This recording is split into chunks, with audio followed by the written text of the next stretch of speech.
दोस्तों, महाराष्ट्र सरकार के मंत्री नवाब मलिक ईडी की हिरासत में हैं और 3 मार्च तक ईडी की हिरासत में रहने वाले हैं। अब पहला दिन तो नवाब मलिक का गुजर गया, लेकिन दूसरे दिन मलिक की हालत और ज्यादा खराब हो गई।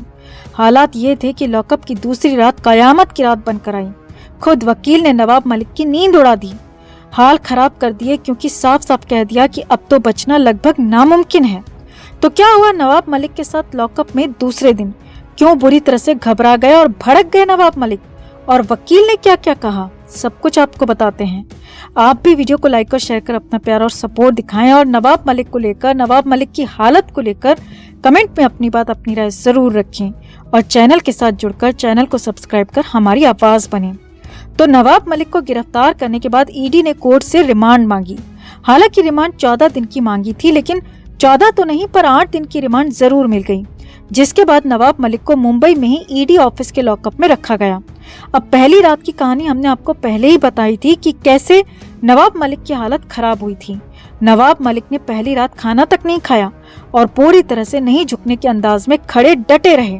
लेकिन दूसरे दिन हालात बिगड़ गए। जी हाँ, 24 फरवरी की रात लॉकअप में नवाब मलिक की दूसरी रात थी और इस रात नवाब मलिक की हालत बिगड़ गई, और इसकी वजह ईडी और ईडी की पूछताछ तो थी, साथ ही साथ वकील ने जो कुछ कहा उसने नवाब मलिक के लिए हालात और बिगाड़ दिए। अब नवाब मलिक की दूसरी रात लॉकअप में कैसे गुजरी वो आपको बताएंगे, लेकिन पहले ये देखिए कि दिन में क्या हुआ, वकीलों ने क्या कहा। तो नवाब मलिक के वकील ईडी के ऑफिस पहुंचे थे और इस दौरान ईडी की मंजूरी के बाद दोनों को अलग में मुलाकात का वक्त दिया गया। दोनों ने अकेले में मुलाकात की। अब खबर है कि इस दौरान नवाब मलिक अपने वकील पर भड़कते हुए दिखाई दिए और वकील पर काम नहीं करने का आरोप लगा दिया। ईडी ऑफिस में मौजूद सूत्रों के मुताबिक नवाब मलिक अपने वकील पर इस बात से नाराज थे कि पहले तो गिरफ्तारी ही नहीं होनी चाहिए थी, और अगर गिरफ्तारी हो गई थी तो फिर रिमांड कैसे मिल गई और वकील इस पर क्यों कुछ नहीं कर पाए।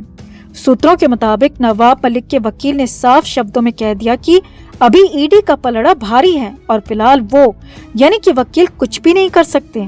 अब हालात ये हैं कि मुंबई में बड़े सीनियर वकील उज्जवल निगम ने भी साफ शब्दों में कहा है कि नवाब मलिक कोई सामान्य इंसान नहीं है कि जिसे ईडी ने ऐसे ही गिरफ्तार कर लिया, बल्कि नवाब मलिक महाराष्ट्र सरकार के मंत्री हैं और ताकतवर मंत्री हैं, और बिना सबूत, बिना गवाहों के ईडी ऐसे ही नवाब मलिक पर हाथ नहीं डालती।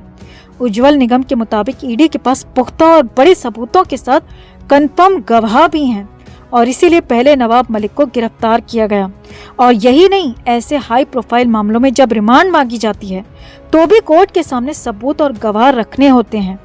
प्राइमरी तौर पर साबित करना होता है कि आरोपी अपराध में शामिल था, और यही सब कुछ ईडी ने किया। यानी कि ईडी ने कोर्ट के सामने नवाब मलिक के खिलाफ सबूत और गवाहों का पहला पक्ष रख दिया, और उसे देखते हुए ही कोर्ट ने 8 दिन की रिमांड ईडी को दी।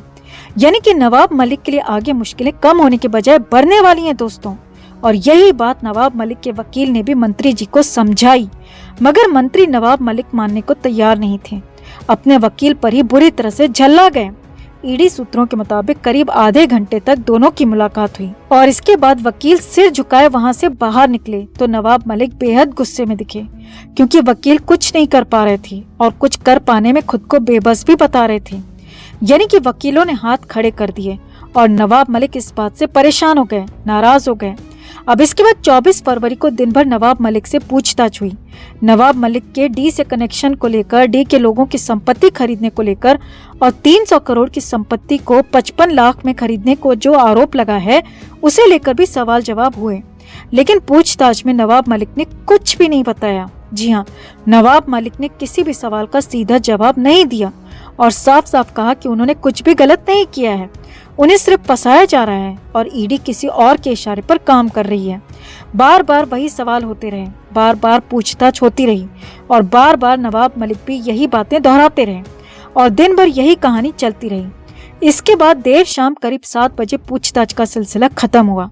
अब बड़ी बात यह है कि दिन में वकील से बात करने के बाद नवाब मलिक को एहसास हो चुका था कि अब बिना खाए काम नहीं चलेगा, क्योंकि लंबे समय तक यहाँ पर रहना पड़ सकता है। हालांकि इस बार नवाब मलिक को घर से भेजा हुआ खाना खाने की परमिशन दे दी गई और उनके घर से भेजा गया खाना ही नवाब मलिक ने खाया। अब यहाँ पर खाना तो हो गया, लेकिन जब सोने की बारी आई तो नवाब मलिक रो ही पड़े। जी हाँ, ईडी सूत्रों के मुताबिक वही फोल्डिंग बेड नवाब मलिक के लिए तैयार था। मुंबई की उमस में नवाब मलिक की हालत खराब हो रही थी। पंखे से कहाँ काम चलने वाला था। एसी रूम की कल्पना तो दूर दूर तक नहीं थी। नवाब मलिक चुपचाप अपने फोल्डिंग बेड पर लेटे रहे। अब नवाब मलिक के लॉकअप के बाहर 2 जवानों को पहरे के लिए लगाया गया था और सूत्रों के मुताबिक दूसरी रात में करीब 10 से 12 बार नवाब मलिक अपने बिस्तर से उठे और टॉयलेट की तरफ गए। नवाब मलिक को रात भर बेचैनी होती रही। रात भर सो नहीं पाए और रात भर अंदर बाहर करते रहे। कभी बेड पर लेटते रहे, कभी अपने लॉकअप रूम में टहलते रहे। इस दौरान नवाब मलिक असहाय और बेबस ही नजर आए।